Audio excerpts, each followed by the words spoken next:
Je suis ici à Medjugorje, je suis avec le père. Comment tu t'appelles? Je suis le père Antoine Thierry Edan.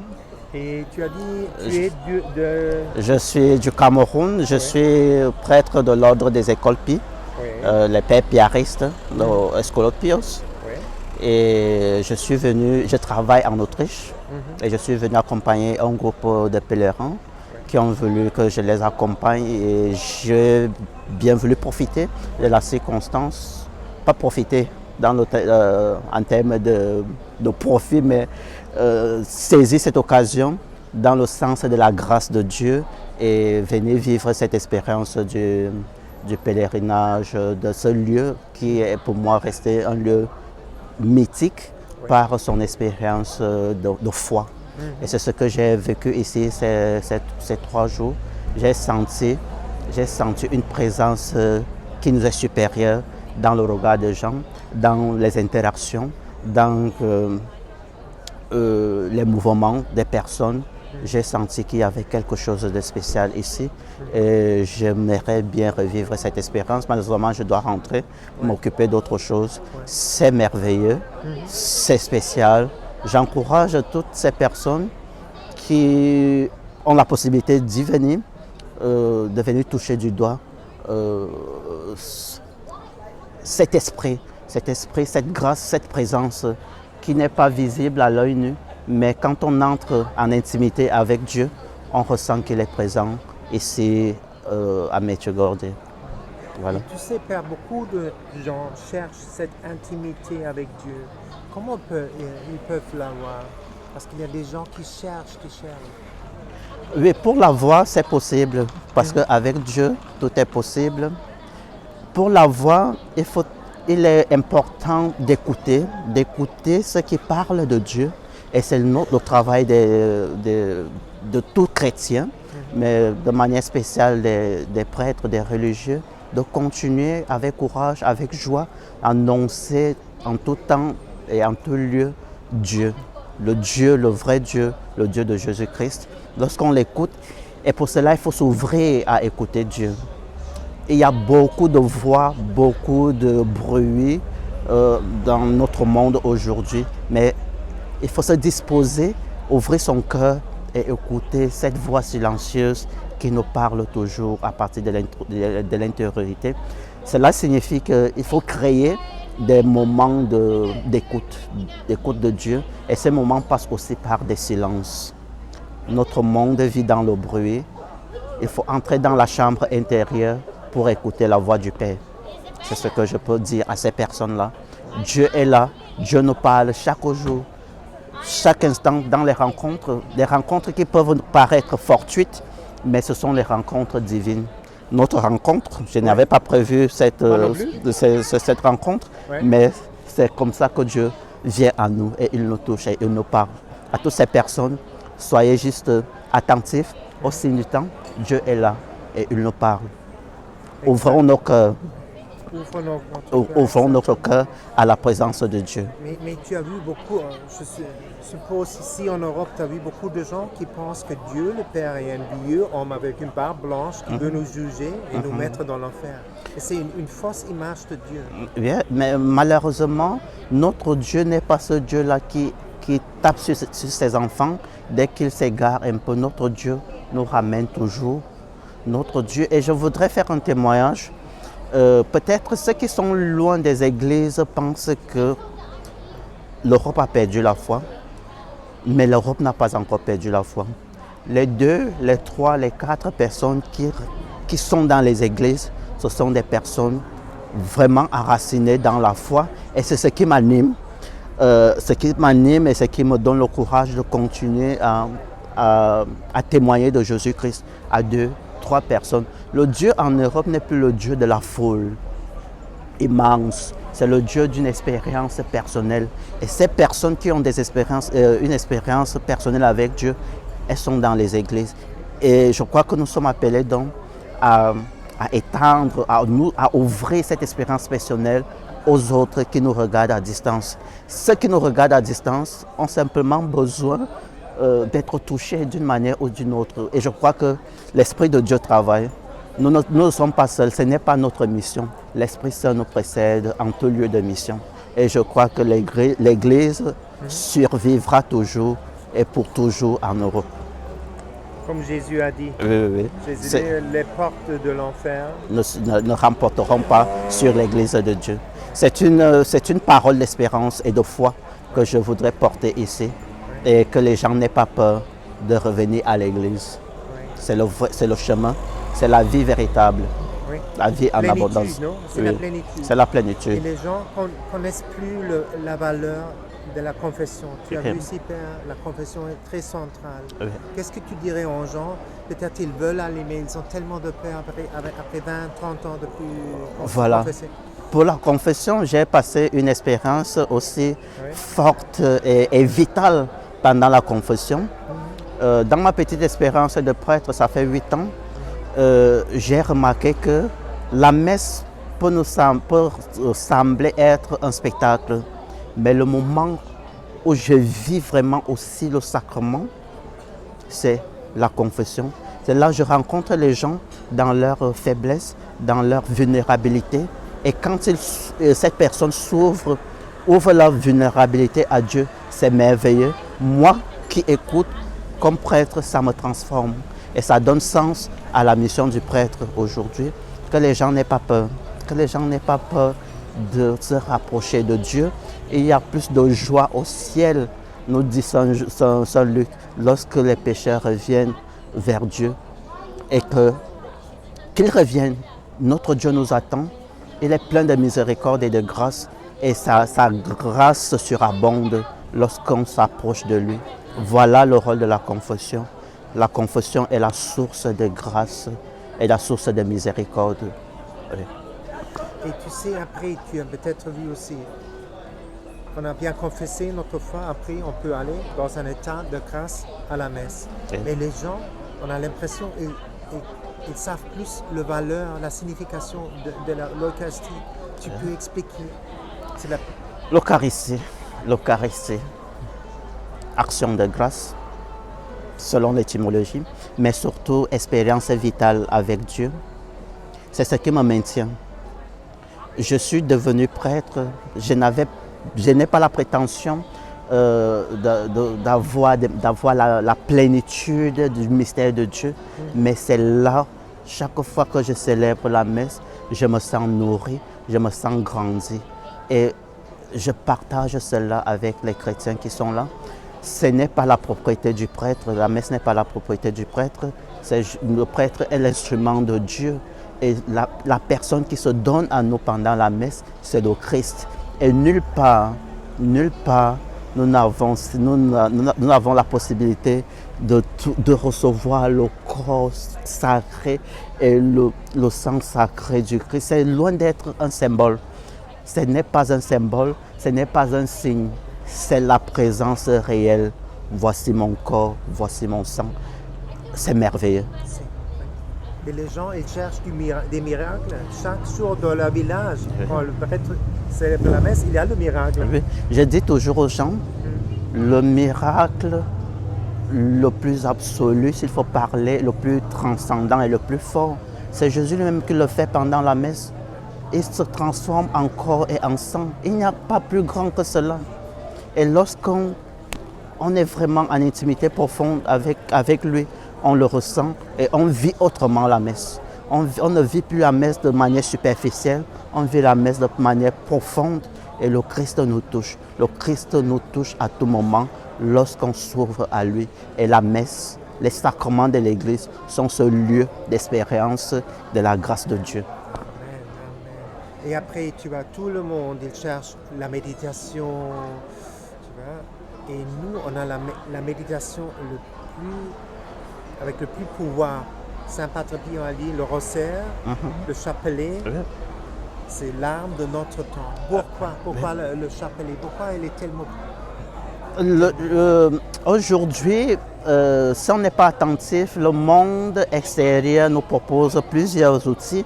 Peut-être avec bonne raison ou bien peut-être avec des motivations que nous respectons, mais l'Église a une longue tradition. Et l'Église, dans cette tradition de prudence et de sagesse, ne nous a jamais trahis. Elle s'est peut-être trompée au moment de l'histoire, mais elle ne trahit pas parce qu'elle porte Dieu au cœur des hommes. Et ces instruments, comme je le soulignais, je le disais tantôt, le rosaire, c'est l'outil par excellence du chrétien aussi qui nous aide à entrer en méditation, en dialogue avec notre Dieu. Prier le rosaire, c'est une façon de méditer le mystère de la vie de Jésus-Christ. Et c'est une façon de prier, c'est une prière, loin d'être une méditation mentale, mais c'est surtout un moment de spiritualité profonde où on revit les moments de la vie de Jésus-Christ. Il n'y a pas plus fort que cela, je crois. C'est notre outil. Je crois que je marche toujours. J'ai mon rosaire quelque part là dans mon sac. Je l'ai avec moi et c'est important. Chaque chrétien devrait avoir son rosaire avec lui et le prier chaque jour autant que possible.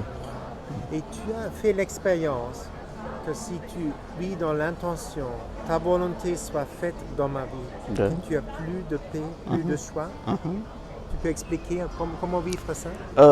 C'est merveilleux la question. Et quand pendant mes études de théologie, j'avais fait ma dissertation sur le Notre Père.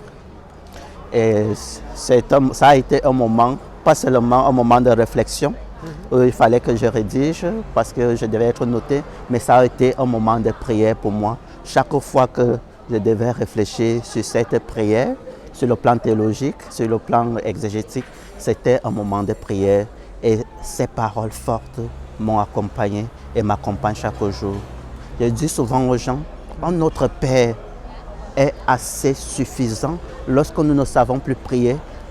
Notre Père qui es aux cieux, que ton nom soit sanctifié, que ta volonté soit faite. C'est cela, la volonté divine, c'est l'incarnation.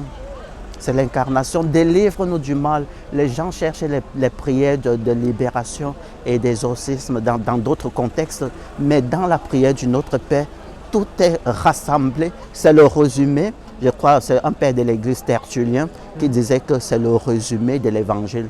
La prière du Notre Père, c'est le résumé de l'Évangile. Voilà ce que je peux dire.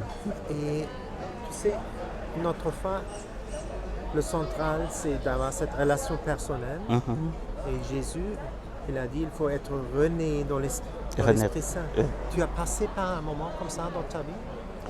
Renaître par l'Esprit Saint. Cette renaissance est trinitaire.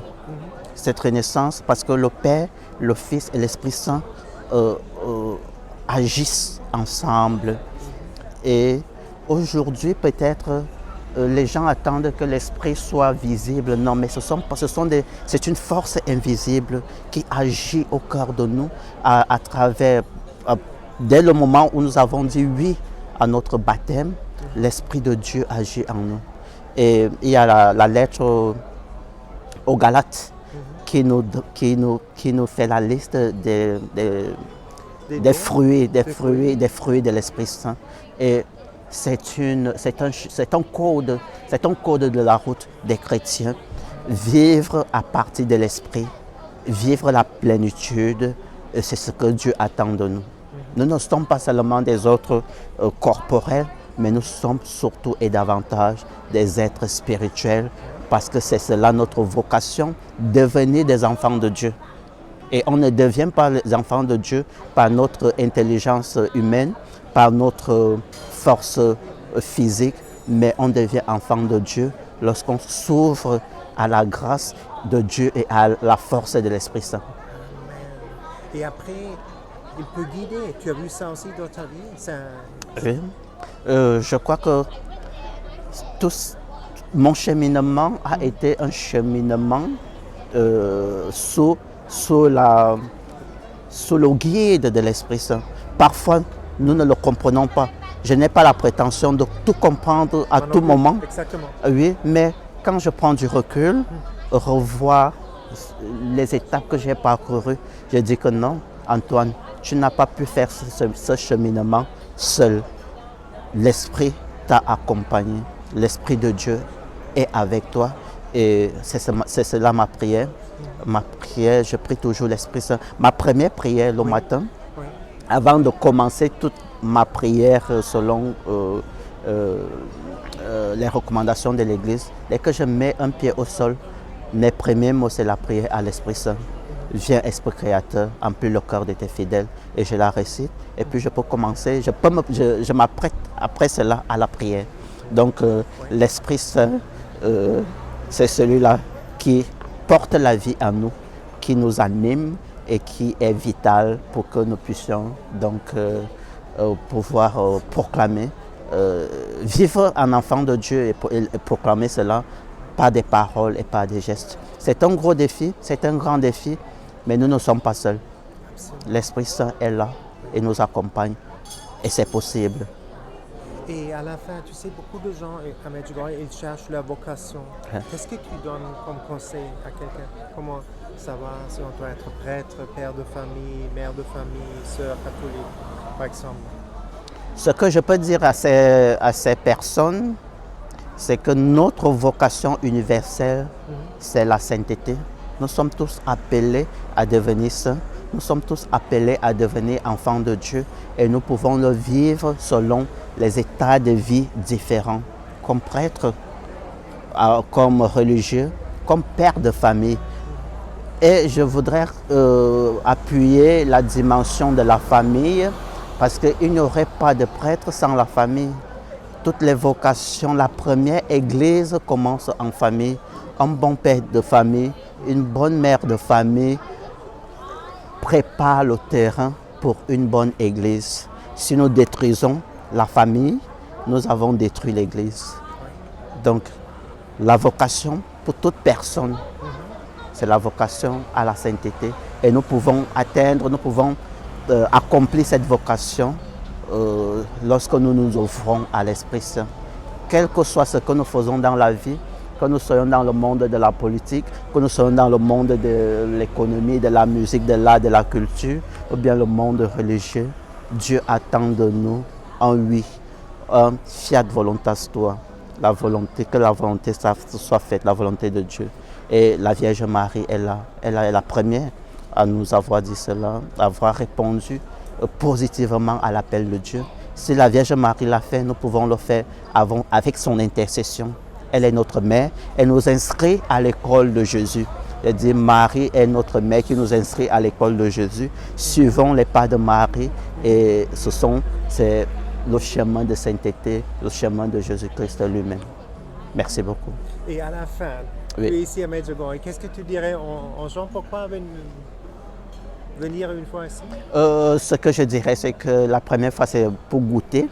On goûte et on voit. Et dès qu'on a goûté et on a vu, on veut revenir chaque fois qu'on a la possibilité de venir. Je reviendrai. Tu reviendras? Oui. Et pourquoi? Qu'est-ce qui t'a fait le plus ici pour toi? Le lieu qui t'a plu le plus? De manière générale et globale, l'atmosphère. C'est un endroit où les gens vivent. J'ai senti la plénitude de Dieu. Les gens, je l'ai même dit au début de mon de notre interview, il y a quelque chose de spécial, quelque chose de transcendantal, de surhumain. L'esprit plane, l'esprit de Dieu plane sur ce lieu. Voilà ce que je peux dire. Voilà. Il n'y a pas de mots pour l'exprimer, mais on le sent. On fait l'expérience. J'ai fait l'expérience. Je voudrais multiplier cette expérience. Il y a quelque chose de spécial ici. Dieu est là. Dieu nous parle. Merci. Merci. À la fin, tu peux donner une bénédiction aux gens qui ont regardé le Voilà, naturellement, je donnerai cette bénédiction. Dieu éternel et tout-puissant, Père et source de toute grâce, daigne bénir tes enfants qui ont besoin de toi, les malades, les personnes adultes âgées, les personnes qui ont perdu le sens de l'existence. Toi qui es le chemin, la vérité et la vie, bénis-les au nom du Père et du Fils et du Saint-Esprit. Amen. Merci Père pour cette belle interview. Je vous remercie, c'est un privilège pour moi.